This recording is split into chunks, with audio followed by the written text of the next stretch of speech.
La Trinidad se la cree el que no ha recibido revelación. La Trinidad se la cree el que no conoce la Biblia. La Trinidad se la cree el que el diablo lo tiene involucrado y le tiene la mente cegada, se la cree. Pero el que ha recibido esta revelación dice: para mí solo hay un Dios verdadero, y ese Dios verdadero se llama Jesucristo. A su nombre sea la gloria. Ciertamente lo lamento por este usuario, pero debería de pensar bien lo que intenta argumentar. El error de los modalistas es caer en una trampa mental.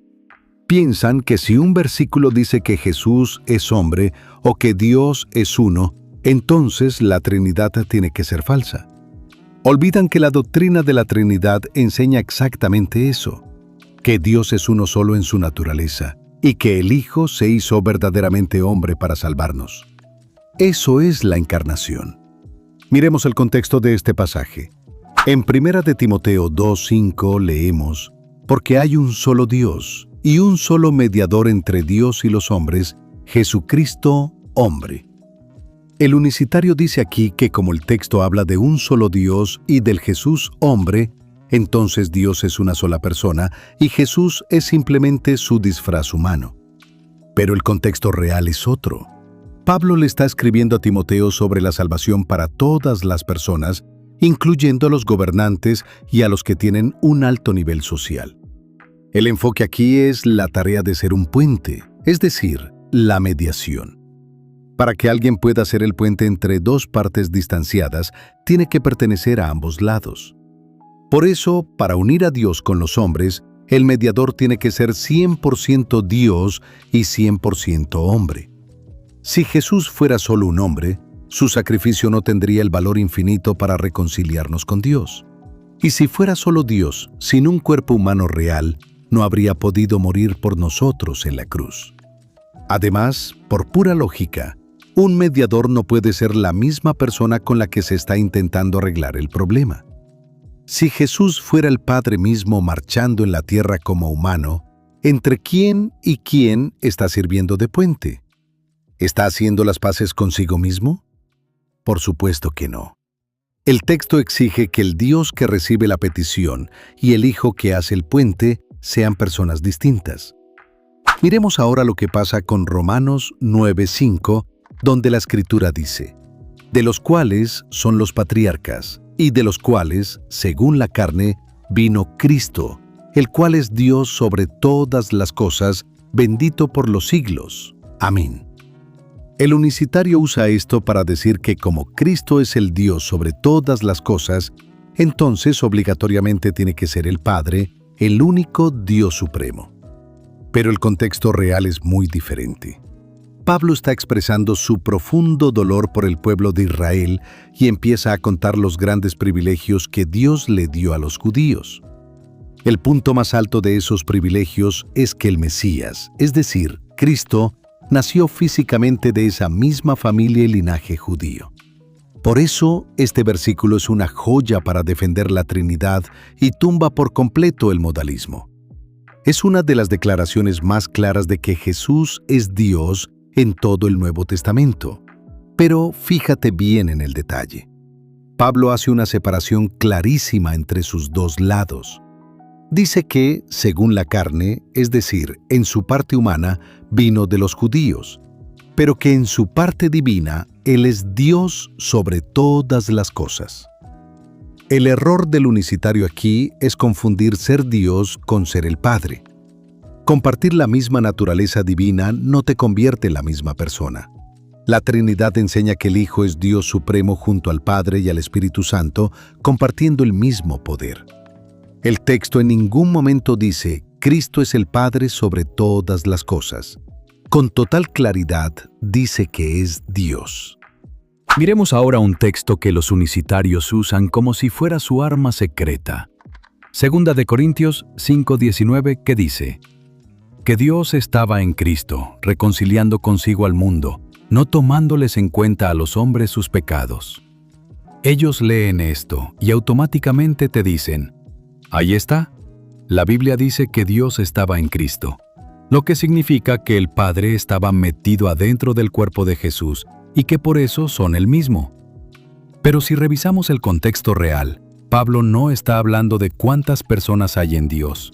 Nos está explicando el maravilloso plan de rescate que Dios diseñó para perdonar nuestras ofensas. Nos está mostrando cómo funciona la reconciliación gracias al sacrificio de la cruz. Hay dos detalles sencillos en este versículo que desarman por completo el error del modalismo. El primero es una palabra clave. El texto dice que Dios estaba en Cristo reconciliando al mundo consigo, es decir, consigo mismo. Si Jesús fuera el Padre en persona, la frase no tendría ningún sentido.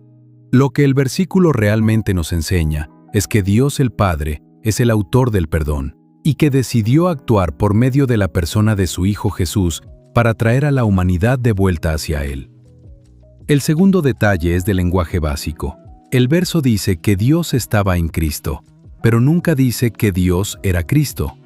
Que el Padre actúe a través del Hijo o esté unido a Él no significa que se hayan fusionado en una sola persona. De hecho, la misma Biblia dice en muchos pasajes que los creyentes estamos en Cristo o que Dios habita en nosotros, y a nadie se le ocurriría decir que eso nos convierte a nosotros en Dios.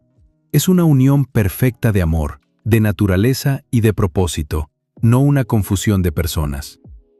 Pasemos ahora a 1 de Timoteo 3:16. E indiscutiblemente, grande es el misterio de la piedad.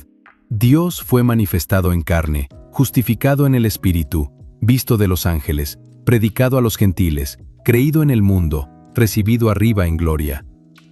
El argumento que ellos usan es que, como dice que Dios se manifestó en carne, entonces el Padre, que es Espíritu, se metió en ese cuerpo y no existe ninguna otra persona divina. Si miramos el contexto real, Pablo le está describiendo a Timoteo la verdad central de la fe cristiana, y para hacerlo, usa la letra de un himno muy hermoso que cantaba la iglesia primitiva para celebrar que Jesús vino al mundo y luego fue glorificado. Los trinitarios creemos con todo el corazón que Dios, en la persona del Hijo, se manifestó en carne. Pero lo que un unicitario jamás te va a poder explicar de este versículo es todo lo que viene después. Si el Padre se metió completo dentro de la carne y no hay nadie más, ¿cómo es que Jesús fue justificado en el Espíritu y recibido arriba en gloria? Si Jesús fuera el Padre en la tierra, ¿quién lo estaba esperando arriba en el cielo para recibirlo? ¿Se recibió a sí mismo? Sería una locura. La forma en que está escrito el texto demuestra que hay una distinción. El Hijo es quien baja a la tierra en carne, el Espíritu Santo lo respalda y el Padre lo recibe de vuelta en el trono de la gloria. Como dice Juan 3:13, nadie subió al cielo, sino el que descendió del cielo, el Hijo del Hombre que está en el cielo. Y para concluir, analicemos 1 de Juan 5:20 que dice: Pero sabemos que el Hijo de Dios ha venido, y nos ha dado entendimiento para conocer al que es verdadero. Y estamos en el verdadero, en su Hijo Jesucristo. Este es el verdadero Dios y la vida eterna. El unicitario se agarra de la última parte donde dice: Este es el verdadero Dios, para asegurar que se refiere a Jesucristo como la única persona divina que existe, eliminando al Padre. Si miramos el contexto real, Juan está cerrando su carta con una advertencia muy seria contra los ídolos falsos de la época. Su intención es dejarle grabado a los creyentes quién es la verdadera fuente de la vida eterna para que no se dejen engañar. Pero la misma forma en que está escrito el texto echa abajo el modalismo. Fíjate bien en las palabras. Dice que vinimos para conocer al que es verdadero, que es el Padre, y luego añade que estamos en el verdadero, en su Hijo Jesucristo. El texto menciona claramente a dos, al verdadero y a su Hijo. Hay un dueño de la frase que dice su, y alguien que recibe ese título, que es el Hijo. Por pura lógica y sentido común, el Padre y el Hijo no pueden ser la misma persona si uno le pertenece al otro. Que el texto termine diciendo que Jesús es el verdadero Dios es algo que los trinitarios afirmamos con toda la fuerza, porque el Hijo comparte la misma naturaleza y divinidad del Padre. Pero nota que Juan dice que es el verdadero Dios. Nunca dice que Jesús sea el Padre. De hecho, en esta misma carta, Juan repite que el que niega al Hijo tampoco tiene al Padre. Si fueran el mismo sujeto con diferentes nombres, no podrías rechazar a uno y quedarte sin el otro. Cualquier versículo de la Biblia que hable de la unidad de Dios, la Trinidad lo acepta y lo cree por completo, porque la fe trinitaria es monoteísta.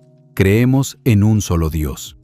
Pero la unidad de la que habla la Biblia no es la de una persona solitaria y aislada.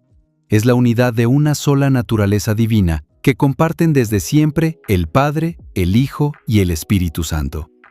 Cada vez que veas en la Biblia al Hijo hablando con el Padre, dándole gracias o siendo enviado por Él, estás viendo la prueba clara de que son personas distintas, pero un solo Dios verdadero.